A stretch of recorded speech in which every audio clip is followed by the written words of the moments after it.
News में आपका स्वागत है। मैं हूं आपके साथ धर्मिष्ठा और आप देख रहे हैं हमारा खास कार्यक्रम चक्कर राजनीतिका। चक्कर राजनीतिका में आज हम बात करेंगे बिहार की राजनीति पर।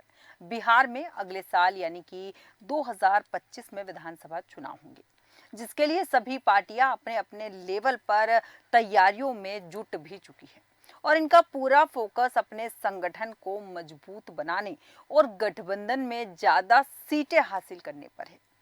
सबसे पहले बात एनडीए की करें तो वहां एक बात क्लियर हो चुकी है कि नीतीश कुमार के नेतृत्व में चुनाव लड़ा जाएगा, यानी बड़े भाई की भूमिका में नीतीश कुमार ही रहेंगे। वहीं अगर बात महागठबंधन की करें तो पिक्चर थोड़ी धुंधली नजर आती है। यहाँ राजद और कांग्रेस के बीच वैसे तो सब कुछ शांत दिख रहा है, पर अंदर से ऐसा नहीं है। कांग्रेस यहाँ राजद से आगे न सही पर पीछे भी नहीं रहना चाहती।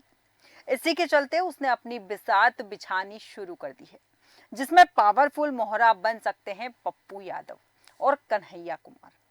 कांग्रेस इन्हीं दो चेहरों के साथ बिहार में अपने रिवाइवल की कोशिश में है।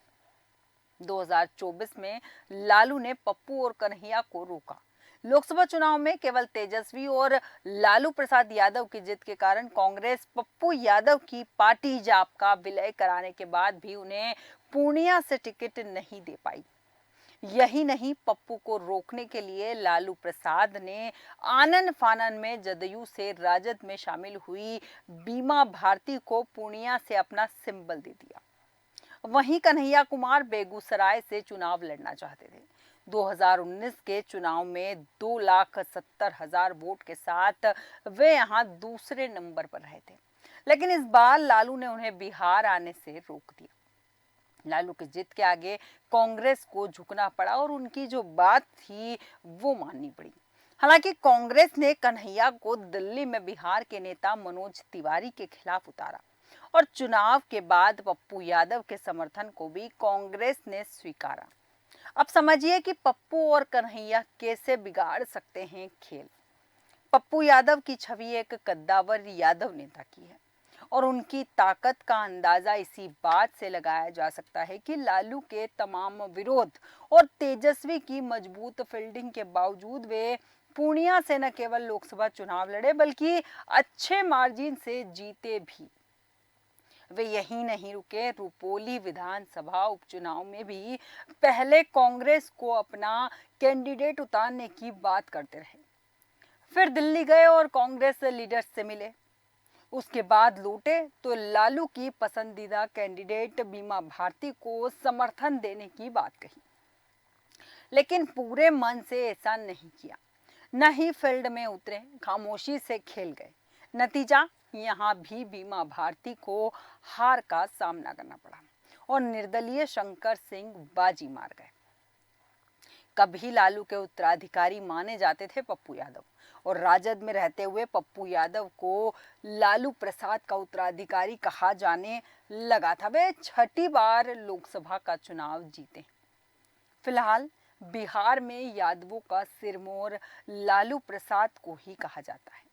लालू यादव पहले ही अपना उत्तराधिकारी तेजस्वी को घोषित कर चुके हैं। ऐसे में पप्पू यादव तेजस्वी के लिए कड़े प्रतिद्वंदी के रूप में सामने आ सकते हैं।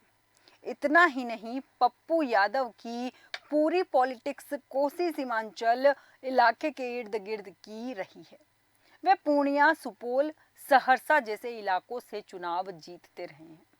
कांग्रेस पहले से ही इन इलाकों में मजबूत है। किशनगंज, कटिहार जैसे मुस्लिम बहुल इलाके में पहले से ही कांग्रेस के केडर वोटर्स हैं। पप्पू के साथ आने से लालू के मुस्लिम यादव यानी कि एमवाई को कांग्रेस तगड़ा झटका दे सकती है। कन्हैया के सहारे कैडर वोटर्स को लुटाने की कोशिश। कन्हैया की छवि कट्टर बीजेपी विरोधी नेता की है और जेएनयू छात्र संघ के अध्यक्ष रहते हुए ही वे बीजेपी के खिलाफ मुखर रहे हैं। वे भूमिहार जाति से आते हैं जो बिहार में कभी कांग्रेस के कैडर वोटर्स माने जाते थे। फिलहाल कांग्रेस कन्हैया का केंद्र की राजनीति में इस्तेमाल कर रही है और इस बात की चर्चा तेज है कि चुनाव से पहले कन्हैया को बिहार की जिम्मेदारी दी जा सकती है। ऐसे में अगर कन्हैया जो है बिहार आते हैं तो इससे राजद को दो नुकसान होंगे। पहला, अभी विपक्ष के सबसे मुखर और युवा नेता के रूप में तेजस्वी ही सबसे आगे हैं। अगर कन्हैया बिहार की सियासत में उतरते हैं तो जनता दोनों के बीच तुलना करने लगेगी। कन्हैया के पास भले ही चुनावी कामयाबी के नाम पर कुछ नहीं हो, लेकिन एक शिक्षित नेता के रूप में वे खुद को स्थापित कर चुके हैं। दूसरा, अभी कांग्रेस खुद को माई बाप और ए टू जेड की पार्टी बता रही है। पप्पू यादव और कन्हैया के साथ मैदान में उतरने से इनका ये कोर वोट बैंक दरक सकता है। कांग्रेस में लीडरशिप पर सवाल भी उठ रहे हैं। पॉलिटिकल एक्सपर्ट की यहाँ पर माने तो बिहार में कांग्रेस को एक पावरफुल लीडर की जरूरत है। मौजूदा प्रदेश अध्यक्ष जो है अखिलेश सिंह को कांग्रेस से ज्यादा लालू प्रसाद यादव का करीबी माना जाता है। प्रदेश अध्यक्ष बनने के बाद वे अभी तक पूरी तरह कार्यकारिणी का गठन नहीं कर पाए और इनके प्रदेश अध्यक्ष बनने के बाद कांग्रेस के कई वफादार सिपाही जो हैं पार्टी छोड़कर चले गए। यही कारण है कि बिहार में नेतृत्व परिवर्तन की चर्चा भी तेज हो रही है। किस लोभ के कारण बना है ये गठबंधन, ये भी हम आपको बताएंगे। बिहार में जिस तरह महागठबंधन में लालू प्रसाद यादव अपनी मनमर्जी चलाते हैं, चाहे वो सीटों का बंटवारा हो या फिर कैंडिडेट का चयन, तब यही सवाल उठता है कि कांग्रेस राजद के साथ गठबंधन में क्यों है। इस सवाल पर वरिष्ठ जो राजनीतिक विश्लेषक हैं वो कहते हैं कि बिहार में कांग्रेस का आधार पूरी तरह समाप्त हो चुका है। वे लालू की मदद से कुछ सीटें हासिल कर लेना चाहते हैं ताकि केंद्र में उन्हें मदद मिल सके और यही लोभ लालू प्रसाद यादव का बिहार में है। यही कारण है कि दोनों एक दूसरे के समर्थक बने रहना चाहते हैं। पप्पू यादव को लेकर कांग्रेस क्या सोचती है? कांग्रेस पप्पू यादव का इस्तेमाल भविष्य में करना चाहती है या फिर लालू प्रसाद तेजस्वी यादव के दबाव में दूर रखना चाहती है? यह जानने समझने के लिए कांग्रेस के प्रदेश प्रवक्ता जो हैं राजेश राठौर ने बताया कि उन्होंने जो कहा वह भविष्य की राजनीति का बड़ा संकेत है। वे कहते हैं कि पप्पू यादव ने अपनी पार्टी का कांग्रेस में विलय जरूर कराया, लेकिन कांग्रेस की सदस्यता नहीं ली थी, इसलिए उनको कांग्रेस से निकलने की आवश्यकता ही नहीं थी। पप्पू यादव जब लोकसभा का चुनाव लड़े तो कांग्रेस पार्टी और राहुल गांधी का नाम लेते रहे, कांग्रेस का झंडा अपने हाथ में उठाए रहे। वहां उन्होंने भारतीय जनता पार्टी और नीतीश कुमार के खिलाफ चुनाव लड़ा। पप्पू यादव जैसे दर्जन भर से ज्यादा निर्दलीय नेता जो हैं राहुल गांधी की विचारधारा के साथ नजर आते हैं।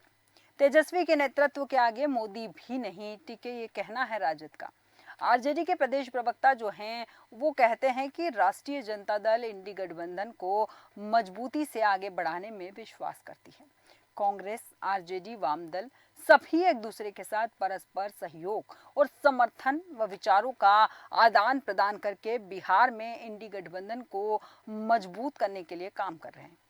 पप्पू यादव बैकडोर से कांग्रेस के लिए यहां बैटिंग कर सकते हैं। एक्सपर्ट यानी कि राजनीतिक विश्लेषक कहते हैं कि कांग्रेस पिछले विधानसभा चुनाव की तरह कम से कम 70 सीटें महागठबंधन में चाहेगी। पप्पू यादव को कांग्रेस अपनी पार्टी में शामिल नहीं कर सकती है क्योंकि वे निर्दलीय सांसद हैं। और लोकसभा चुनाव में कांग्रेस राजद के गठबंधन के नतीजे कांग्रेस के साथ आरजेडी की दोस्ती नई नहीं है। पहली बार दोनों 1998 में साथ आए थे। तब से लेकर अब तक दोनों 8 बार कभी लोकसभा तो कभी विधानसभा चुनाव में साथ रहे हैं। 26 सालों की दोस्ती के इस सफर में 4 मौके ही ऐसे आए जब दोनों अलग अलग लड़े। राजनीतिक रूप से कितना सफल रहा कांग्रेस राजद का साथ, ये भी हम आपको बताएंगे। लोकसभा चुनाव के लिए 1998 में पहली बार ही दोस्ती का परिणाम निराशाजनक रहा। आरजेडी को 17 सीटें मिली तो कांग्रेस को 4 से ही संतोष करना पड़ा। साल भर बाद ही 1999 के लोकसभा चुनाव में तो प्रदर्शन और भी ज्यादा खराब रहा। आरजेडी की 7 सीटों पर सिमट गई तो कांग्रेस वहां पर 2 पर सिमट गई। 2004 के लोकसभा चुनाव में आरजेडी को 22 सीटें आई, लेकिन कांग्रेस की स्थिति नहीं सुधरी। वह 3 सीटों पर फिर से मट गई। सालों तक केंद्रीय मंत्री का सुख भोगने के बाद भी 2009 के लोकसभा चुनाव में राजद ने बिहार में कांग्रेस को भाव नहीं दिया। सोनिया गांधी ने गठबंधन तोड़कर अकेले चुनाव लड़ने का निर्णय लिया और इस चुनाव में राजद से बेहतर प्रदर्शन कांग्रेस का रहा। कांग्रेस ने लोकसभा की 4 सीटें जीती तो राजद ने 2। 2014 में हुए लोकसभा चुनाव में नरेंद्र मोदी की आंधी में कांग्रेस और आरजेडी टिक नहीं पाए। आरजेडी को बमुश्किल 4 सीटें मिली तो कांग्रेस को 2 से ही संतोष करना पड़ा। 2019 में भी दोनों की दोस्ती काम नहीं आई। आरजेडी शून्य पर आउट हो गई। 2024 के लोकसभा चुनाव में राजद का खाता खुला और 4 सीटें मिली, वहीं कांग्रेस को 3 सीटें मिल पाई।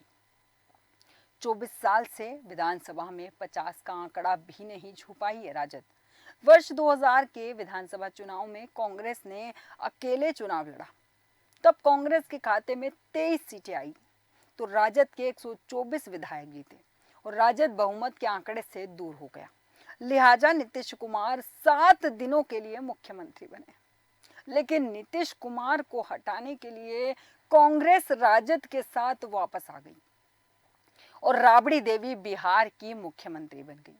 2020 को जो है लालू प्रसाद यादव कभी नहीं भूलेंगे, क्योंकि लालू प्रसाद 2020 के विधानसभा चुनाव को नहीं भूल सकते। उसका कारण है तब लालू जेल में सजा काट रहे थे। हालांकि बीमारी की वजह से चुनाव के वक्त वे रांची के रिम्स में इलाज के लिए भर्ती थे और कांग्रेस नेताओं ने दबाव बनाकर तेजस्वी यादव की अनिच्छा के बावजूद आरजेडी से 70 सीटें ले ली। उसमें सिर्फ 19 सीटें ही कांग्रेस जीत पाई। लालू और तेजस्वी को अभी तक ये बात कचोटती रही है कि इसी गलती की वजह से महागठबंधन की सरकार नहीं बन पाई थी और लालू को अब भी लगता है कि कांग्रेस को कम सीटें देकर बाकी पर अगर आरजेडी ने अपने उम्मीदवार उतारे होते तो शायद बिहार का राजनीतिक परिदृश्य आज अलग होता। इसलिए महागठबंधन 110 सीटों पर आकर सिमट गया। अब राजद कांग्रेस के अप्स एंड डाउन्स हम आपको बताते हैं। 2020 के विधानसभा चुनाव में कांग्रेस जिद करके 70 सीटों पर लड़ी, महज 19 सीटों पर जीत सके। इसके बाद लालू यादव बार बार इस बात को से चूक गए। –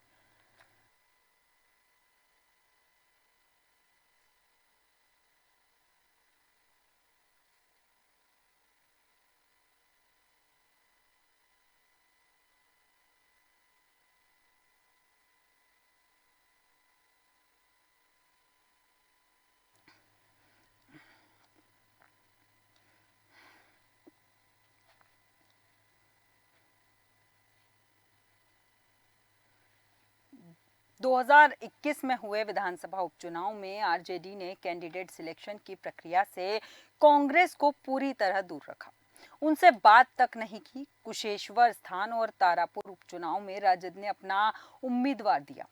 नाराज कांग्रेस ने यहां अपना भी उम्मीदवार उतार दिया और नतीजा दोनों जगह पर जदयू की जीत हुई। इससे लालू प्रसाद यादव की नाराजगी इतनी बढ़ी कि उन्होंने कांग्रेस के सीनियर लीडर और तत्कालीन प्रदेश प्रभारी भक्त चरण दास को बेवकूफ तक कह दिया। बिहार कांग्रेस के प्रदेश अध्यक्ष की जिम्मेदारी अखिलेश प्रसाद सिंह को दी गई और उनकी गिनती लालू के करीबी नेता के रूप में होती है। इसके बाद कांग्रेस लालू के बीच रिश्तों में सुधार हुआ। लालू ने श्री कृष्ण सिंह जयंती के मौके पर इनके साथ रिश्ते की खुलकर चर्चा की। उन्होंने कहा कि उन्हें राज्यसभा भेजने की पैरवी सोनिया गांधी से मैंने की थी। 2024 के लोकसभा चुनाव में कांग्रेस औरंगाबाद, पूर्णिया और बेगूसराय सीट पर अपना उम्मीदवार उतारना चाहती थी, लेकिन लालू यादव ने कांग्रेस से ये सभी सीटें छीन ली और वहां अपनी पसंद का उम्मीदवार उतार दिया। बीते 4 बार में बिहार विधानसभा चुनाव में गठबंधन का प्रदर्शन जो है काफी खराब रहा। 2005 में अक्टूबर में हुए विधानसभा चुनाव में राजद और कांग्रेस साथ मिलकर चुनाव लड़े। इसमें कांग्रेस को 9 और राजद को 54 सीटें मिली। 2010 विधानसभा चुनाव दोनों दल अलग लड़े और इस चुनाव में कांग्रेस 4 और राजद 22 सीटों पर सिमट गई। 2015 के विधानसभा चुनाव में राजद कांग्रेस मोदी लहर के खिलाफ मैदान में उतरी और इस बार राजद ने 80 और कांग्रेस ने 27 सीटें जीती। 2020 के चुनाव में राजद 75 और कांग्रेस 19 सीटें जीतने में यहां पर कामयाब रही। अब सवाल ये उठता है कि बिहार की राजनीति में इस बार 2025 की तैयारियां अभी से चल रही है। अब देखना दिलचस्प होगा कि लालू प्रसाद यादव जो है नीतीश कुमार को कितनी करारी टक्कर दे पाते हैं। हमारे आज के खास कार्यक्रम चक्कर राजनीतिका में इतना ही। बने रहिए देश न्यूज के साथ।